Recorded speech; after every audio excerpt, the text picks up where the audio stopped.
हाय, मैं हूँ अमृता। मूवी की शुरुआत में हमें बताया जाता है कि साल 2050 तक किल्गिस नाम के एलियन की प्रजाति ने अर्थ पर हमला करके पूरे अर्थ पर अपना कब्जा कर लिया है और अभी अर्थ के वातावरण को अपने ग्रह जैसा बनाने के लिए एलियंस ने ब्लैक बैरन नाम के रोबोट का इस्तेमाल किया है, जिसने अर्थ के वातावरण में जहरीली गैस डाल दी थी ताकि एलियंस यहाँ पे आसानी से रह सके। लेकिन इसके कारण इंसानों की 90% आबादी खत्म हो जाती है। वहीं हमें 5 भाई और बहनों के बारे में बताया जाता है, जिनमें कोची सबसे बड़ा भाई रहता है, उसके बाद हिटोमी इनकी बहन रहती है, इसके बाद कोजी और कोजो ये दोनों रहते हैं और सबसे छोटी रहती है हरुका। ये पांचों लोग एक साथ मिलकर एलियन के साथ लड़ रहे होते हैं। वही मूवी शुरू होती है टोक्यो शहर से, जहाँ पे हम कोजी को देखते हैं जो कि किल्गिस एलियन के हेडक्वार्टर में घुसकर ब्लैक बैरन रोबोट का डिजाइन का डेटा चोरी करके भाग रहा होता है।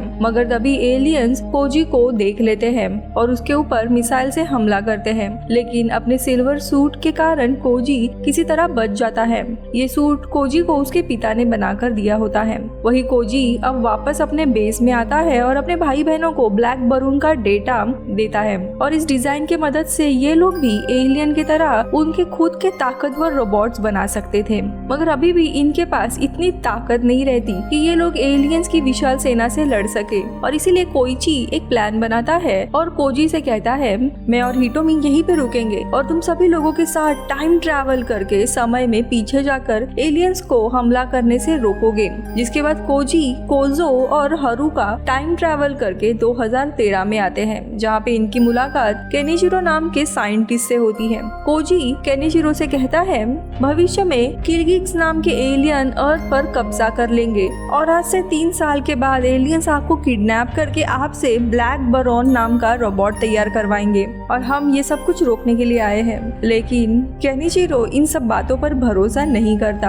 और तभी हरुका एक लॉकेट निकालकर केनिशिरो को देती है। अब ऐसा ही लॉकेट केनिशिरो के पास भी रहता है। अब कोजी फिर केनिशिरो से कहता है, आज से 2 साल के बाद आपका डिवोर्स हो जाएगा और हमारे पिता असल में आपके बेटे हैं जो कि आप ही की तरह साइंटिस्ट हैं और हम सब लोग आपके पोते और पोतियां हैं। अब इतना सब कुछ जानने के बाद केनिशिरो को फिर कोजी की बातों पर यकीन आने लगता है और वो इनकी मदद करने के लिए तैयार हो जाता है। वही सीन फिर 5 साल के बाद यानी 2018 में शिफ्ट होता है, जहाँ पे हम केन और शॉन नाम के 2 दोस्तों को देखते हैं। वही केन काफी अच्छा बॉक्सर होता है और अपने दोस्त शॉन के साथ बॉक्सिंग मैच खेलने के लिए आया है, जहाँ पे केन अपना पहला मैच बड़ी आसानी से जीत जाता है, मगर केन दूसरा मैच भी खेलना चाहता था। वही स्टेडियम में कोजी और कोजो भी रहते हैं जो केन पर नजर रखे होते हैं। इधर केन का दूसरा मैच शुरू होता है, लेकिन इस बार केन का अपोनेंट केन पर भारी पड़ता है और इस आदमी ने लगभग केन को मार ही डाला रहता है कि तभी शॉन आकर इस आदमी के गर्दन पर वार करता है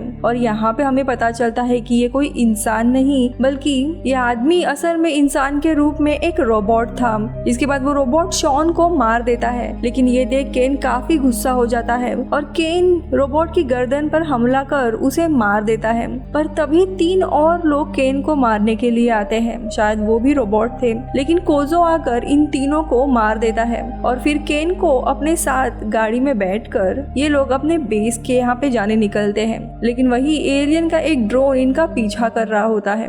अब वही दूसरी तरफ बॉर्ग नाम का एक एलियन उसी बॉक्सिंग वाली जगह पर आता है और अपनी आंखों से इस पूरी जगह को स्कैन करके यहाँ पे जो भी कुछ हुआ था इस सब का डेटा किल्गिस एलियन को ट्रांसफर करता है, जो कि इन सब का लीडर रहता है। इधर कोजो केन को अपने बेस में लेकर आया था, जहाँ पे हरुका केन को बताती है और जिन भी लोगों ने तुम पे हमला किया वो और कोई नहीं बल्कि एलियंस है। वो तुम्हें इसीलिए मारना चाहते हैं क्योंकि आगे जाकर तुम उनके इरादों को पूरा होने से रोक सकते हो। पर एज यूजुअल केन हरुका की बातों पर यकीन नहीं करता और तभी वहाँ पे केनिशिरो आ जाता है, यानी साइंटिस्ट, जो कि केन का बड़ा भाई रहता है। अब केनिशिरो को देख केन काफी गुस्सा हो जाता है क्योंकि करीब 5 साल पहले केनिशिरो अचानक से गायब हो गया था और केन तब से उसके लिए काफी परेशान था। यहाँ पे हमें पता चलता है दरअसल केनिशिरो इन्हीं लोगों के साथ था ताकि एलियन उसे पकड़े ना और रोबोट ना बना सके। इधर हरुका अपने साइकिक पावर की मदद से अपने दिमाग की यादें केन के दिमाग में डालती है, जिसके कारण केन ये चीजें देख पाता है कि एलियंस ने कैसे अर्थ पर कब्जा करके पूरे अर्थ को तबाह कर दिया था।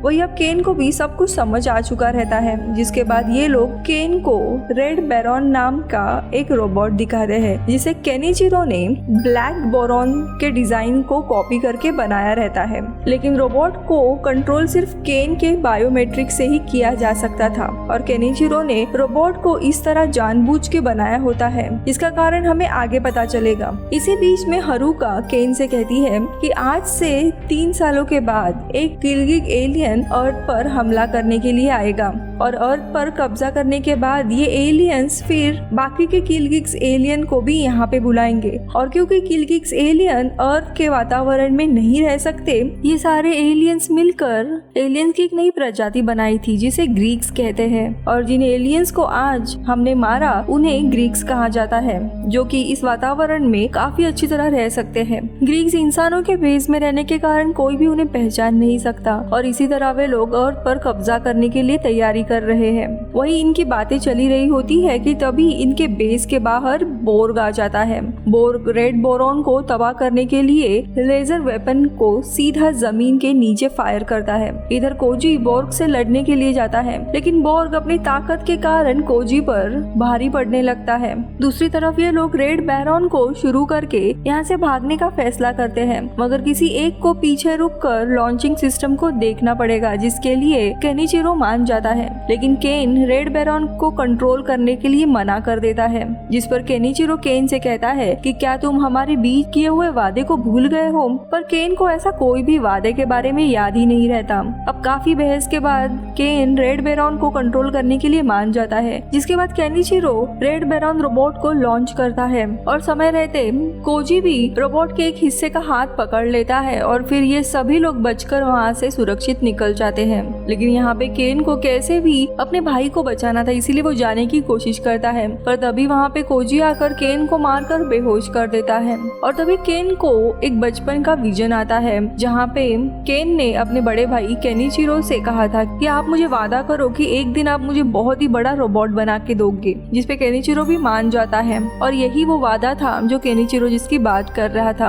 अब नींद से उठने के बाद हारुका केन से कहती है कि जब 5 साल पहले हम लोग केनिचिरो के पास रेड बैरन को बनाने के लिए आए थे, तब केनिचिरो ने एक शर्त रखी थी, मैं रोबोट तो बनाऊंगा लेकिन इस रोबोट को सिर्फ एक ही इंसान कंट्रोल कर सकता है, मेरा छोटा भाई, और इसीलिए उन्होंने तुम्हारे बायोमेट्रिक्स का इस्तेमाल किया था। ये सुन के केन बहुत ही इमोशनल होता है। इसी बीच में रेड बैरन के कंप्यूटर पर केनिचिरो का एआई आता है, जिसे केनिचिरो ने खुद बनाया था। अब एआई केन से कहता है कि तुम्हें एलियन से लड़ने के लिए ट्रेनिंग की जरूरत है और फिलहाल अर्थ पर ये ट्रेनिंग नहीं ली जा सकती क्योंकि यहाँ पे एलियन है, इसलिए तुम्हें मून पर जाना होगा। वहाँ की ग्रेविटेशनल फोर्स भी कम है। जिसके बाद केन हारुका के साथ मून जाने के लिए निकल जाता है, जबकि कोजी और कोजो अर्थ पर ही रहते हैं। इधर बोर्ग केनिचिरो को पकड़कर अपने बेस लेकर आता है, जहाँ पे बोर्ग केन को ब्लैक बोरॉन का ब्लूप्रिंट दिखाता है और कहता है कि हम जिस रोबोट को अभी तक बना नहीं पाए, उसी रोबोट का तुम्हारे पास ब्लूप्रिंट है और अब इसकी मदद से हम अपने रोबोट को जल्दी से तैयार कर पाएंगे। दूसरी तरफ केन मून पर अपनी ट्रेनिंग पूरी कर रहा होता है। इसी बीच में टोक्यो शहर के बीचों बीच में एक दिन 2 बड़े मेटल्स के कैप्सूल पानी में तैरने लगते हैं, जो कि असल में ब्लैक बोरॉन रोबोट होता है। और जैसे ही केन को इसके बारे में पता चलता है, वो तुरंत पृथ्वी पर वापस जाने के लिए निकलता है। इधर कोजो कोजी के सूट में कुछ बदलाव करके उसे एक नया सूट देता है।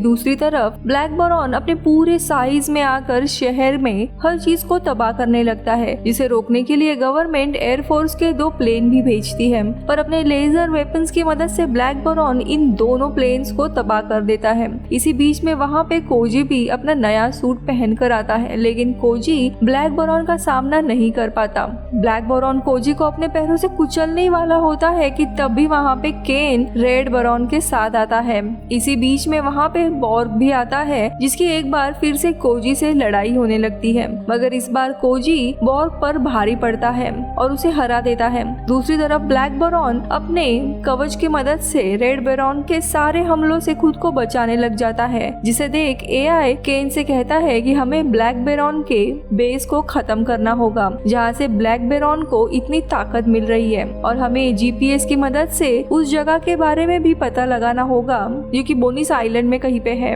और अब ये सुन हरुका अपने साइकिक पावर की मदद से खुद को और कोजी को टेलीपोर्ट करके ब्लैक बैरन के बेस के अंदर पहुंच जाती है, जहाँ पे कोजी को कई सारे ग्रीक एलियन मिलते हैं जो कि अभी अभी पैदा हुए थे, जिन्हें कोजी भी अपनी बंदूक से मार देता है। तो वही दूसरी तरफ हरुका को काफी सारे एलियंस घेर लेते हैं, लेकिन वो इन सभी को मार देती है। वही कोजी जाकर एक मशीन को तबाह कर देता है, जिसके जरिए ब्लैक बैरन को ताकत मिल रही होती है, जिसके कारण अब ब्लैक बैरन का कवच भी हट जाता है। पर तभी केन देखता है कि ब्लैक बैरन को और कोई नहीं, उसका बड़ा भाई केनिचिरो ही कंट्रोल कर रहा था, जिसके दिमाग को एलियंस ने हिप्नोटाइज कर अपने वश में कर लिया था। अब ये देख केन रुक जाता है और इसके कारण ब्लैक बैरन को बचकर जाने का मौका मिल जाता है। इधर कोजी किलगिक्स को ढूंढकर मार देता है, पर ये सिर्फ किलगिक का एक क्लोन होता है। और तभी हरुका को असली केनिचिरो एक कमरे में बंद मिलता है, जिसके बारे में हरुका कोजो को बताती है और कोजो फिर अपने चश्मे से ब्लैक बैरन के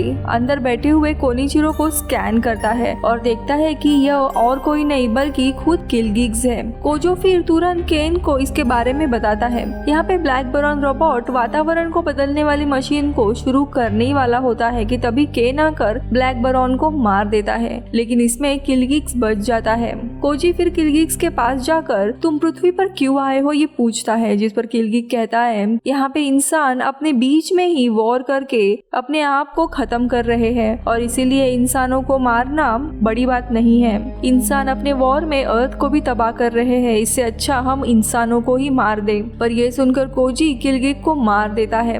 अब इनका लीडर मारा गया था, जिसके कारण अब एलियंस वापस नहीं आ सकते थे। जिसके बाद केन बाकी सभी के साथ सनसेट देखते हुए कहता है कि भविष्य में जो भी कुछ होगा हमें उसका मिलकर सामना करना होगा। वही मूवी के आखिरी सीन में हम देखते हैं कोची और हिटोमा के पास एक अनजान आदमी आता है जो उन्हें बाहर लेकर जाता है, जहाँ पे दो रोबोट्स लड़ते हुए देखते हैं, जिसका मतलब होता है इन्होंने जो भी कुछ अतीत में किया इसके कारण इनके भविष्य में एक नई टाइमलाइन बन गई है, जहाँ पर अर्थ पर अभी भी एलियंस कब्जा करने की कोशिश कर रहे हैं। और इसी सीन के साथ मूवी खत्म होती है। Bye bye.